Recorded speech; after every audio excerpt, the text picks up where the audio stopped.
Quando o cofundador da Crocs deparou-se inicialmente com um protótipo dos sapatos em 2002, as únicas palavras que proferiu foram aquelas que indicavam que, de alguma forma, eles eram feios. Apesar dessa primeira impressão desfavorável, esses sapatos, considerados feios por muitos, deram origem a uma empresa avaliada em bilhões de dólares, cujos produtos foram adotados por celebridades e até mesmo apresentados nas passarelas da Semana de Moda de Paris.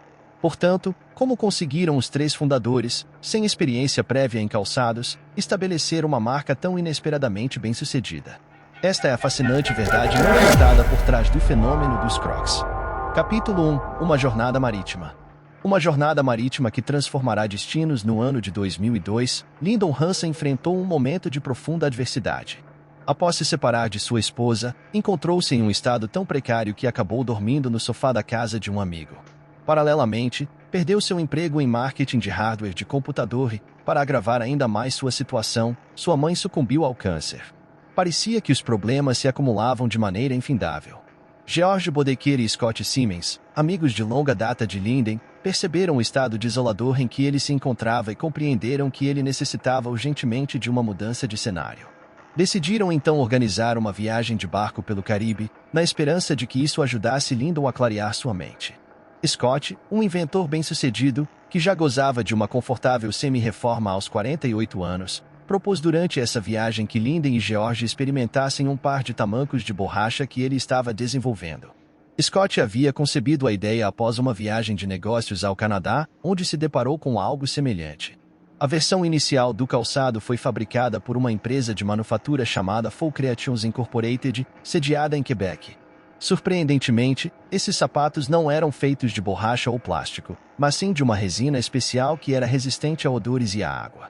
Moldavam-se perfeitamente aos pés, proporcionando conforto excepcional, porém, Scott identificou uma lacuna no design, a ausência de uma tira traseira.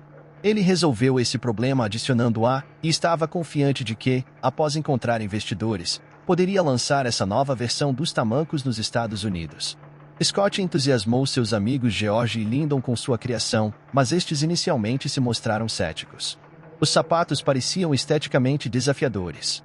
No entanto, após algumas experiências usando os calçados, ficou evidente o quão leves e confortáveis eles eram. Isso mudou completamente a perspectiva de George e Lyndon, que decidiram embarcar juntos nesse empreendimento. Batizaram a empresa de Crocs, uma referência aos crocodilos, animais que podem prosperar tanto na terra quanto na água. George, por sua vez, também havia trilhado um caminho de sucesso por conta própria.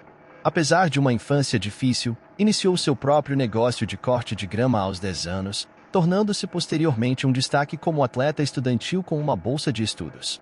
Mais tarde, expandiu seus horizontes empresariais ao possuir mais de 100 franquias da Domino's Pizza, além de desempenhar papéis executivos na rede de sanduíches Quiznos.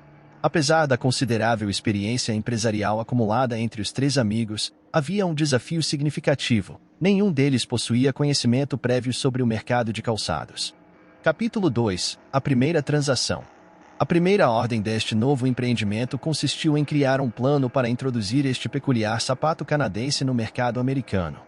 Lyndon liderou o desenvolvimento dessa estratégia, enquanto Scott dedicou-se ao aprimoramento do produto e George contribuiu com um montante significativo de investimento inicial. Estabeleceram uma loja e um escritório em Boulder, Colorado, e realizaram o pedido inicial do produto ao fornecedor. Então, surgiu a questão de como efetivamente comercializá-los. Reconheceram que esses sapatos haviam demonstrado utilidade no convés de um barco e decidiram participar de um evento náutico na Flórida em 2002, acreditando que a novidade e singularidade do produto despertariam o interesse dos compradores o suficiente para experimentá-los. Adotaram a estratégia de literalmente lançar os sapatos para as pessoas que passavam pelo estande, e quando alguém os rotulava como feios, insistiam para que os experimentassem. Essa tática revelou-se surpreendentemente eficaz. Supostamente, venderam cerca de 200 pares de Crocs durante o evento náutico.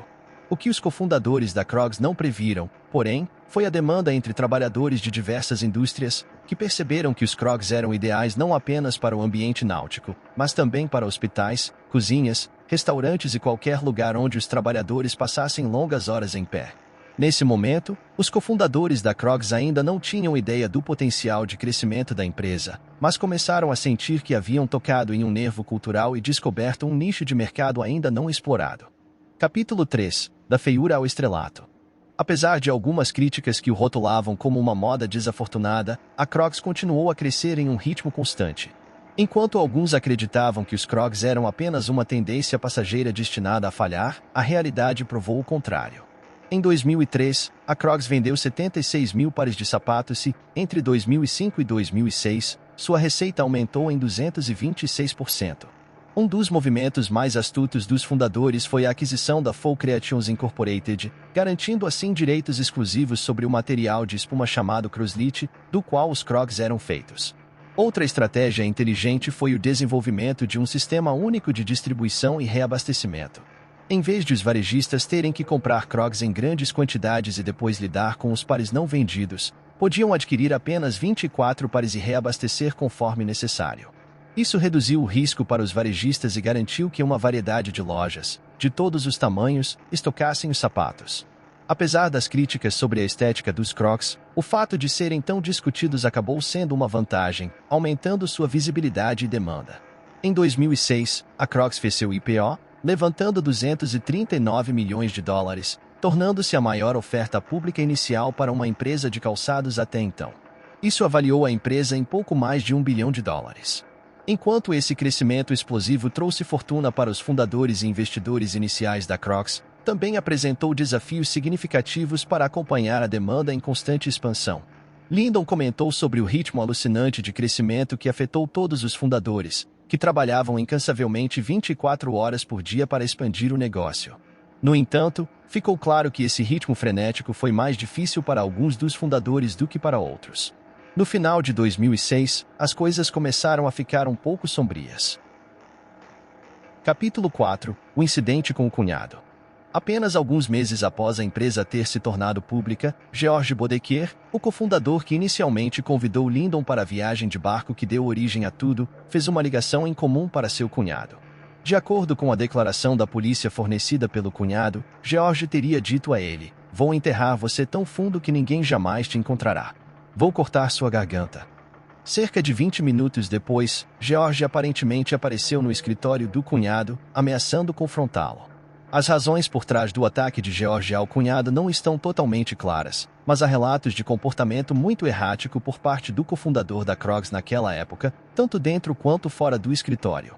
Após uma série de incidentes controversos, ele foi afastado do conselho de administração da Crocs, o que apenas aumentou sua irritação. George é uma figura complexa na história da Crocs. A empresa provavelmente não existiria sem sua paixão e gestão nos primeiros anos. No entanto, como um ex-funcionário comentou posteriormente, mencionar o nome de George Bodeker no escritório era como uma espécie de palavrão na Crocs. A empresa parecia estar se distanciando de seu cofundador tanto quanto possível, especialmente após um incidente em 2012, quando ele foi confrontado pela polícia por supostamente dirigir sob a influência do álcool. George teria insistido que sua namorada estava dirigindo o carro e que sua namorada era a estrela pop Taylor Swift, apesar de ele estar claramente sozinho no carro, visivelmente embriagado. Esses episódios certamente não contribuíram positivamente para a reputação dos Crocs quando os tabloides começaram a destacá-los. Capítulo 5. O renascimento dos Crocs. Quando George deixou o cargo de CEO da Crocs, a pessoa que o substituiu foi, na verdade, o amigo de Lyndon, Ron Snyder, que o acolheu quando ele estava no ponto mais baixo, dormindo no sofá. Ron é amplamente reconhecido por liderar a Crocs em uma nova era de sucesso como CEO. Durante seus primeiros anos no comando, a Crocs experimentou um crescimento exponencial. Sob sua liderança, a empresa diversificou seu portfólio, expandiu sua presença internacional e estabeleceu acordos de licenciamento com grandes marcas como Disney e NBA. No entanto, em 2007, as coisas começaram a mudar. A crise financeira de 2008 teve um impacto significativo nas operações da Crocs. As vendas diminuíram, levando também a uma queda nas receitas e nos valores das ações. A empresa anunciou uma projeção de queda na receita e realizou uma série de demissões para tentar se ajustar à nova realidade do mercado. Além dos desafios econômicos, a Crocs também enfrentou problemas legais. Em 2008, a Select LLC acusou a empresa de violar um padrão de 1999 para um material muito semelhante ao usado nas Crocs. Além disso, fabricantes concorrentes afirmaram que os Crocs eram na verdade uma cópia de um sapato italiano que já existia antes. Essas acusações abalaram ainda mais a confiança dos investidores e afetaram o preço das ações da Crocs. Apesar desses contratempos, a Crocs conseguiu sobreviver e até mesmo prosperar. Eles implementaram estratégias de marketing eficazes e lançaram novos produtos para atrair os consumidores. Eventualmente, a empresa conseguiu superar as dificuldades financeiras e reconstruir sua reputação. Hoje, os Crocs continuam sendo uma marca popular e bem-sucedida, demonstrando sua resiliência e capacidade de se adaptar aos desafios do mercado. Capítulo 6. Conforto é o novo legal. O rápido crescimento da Crocs pode parecer positivo superficialmente, mas na verdade era apenas a ponta de um iceberg insustentável. A expansão desenfreada e um excesso de estoque deixaram a empresa em águas turbulentas. De 2008 a 2018, a Crocs enfrentou dificuldades significativas. No entanto, em um momento crucial, as ações da Crocs começaram a se recuperar.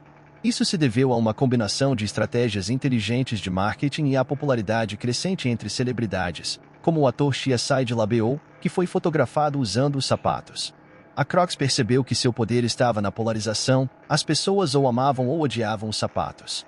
Com base nisso, a empresa começou a promover uma mensagem de aceitação da individualidade e criatividade. O Chief Marketing Officer da Crocs explicou que os fãs da marca veem a si mesmos como ousados e únicos, e a empresa tentou posicionar os Crocs como símbolo de uma atitude despreocupada e legal, sem se importar com a opinião alheia.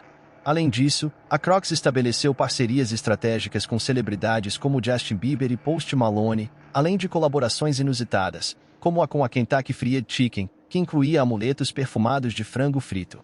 Essa estratégia agressiva de colaborações foi muito deliberada, visando gerar manchetes e ampliar a visibilidade da marca. Surpreendentemente, durante a pandemia de 2020, a Crocs prosperou à medida que a demanda por conforto aumentou. Em 2021, a empresa reportou uma receita recorde de 2,3 bilhões de dólares. Embora os desafios sempre estejam presentes, a Crocs se tornou uma marca reconhecida globalmente e continua a ser lucrativa, surpreendendo até mesmo seus fundadores, que inicialmente consideraram seus sapatos feios. Este sucesso é notável, considerando que a empresa começou do zero. No entanto, se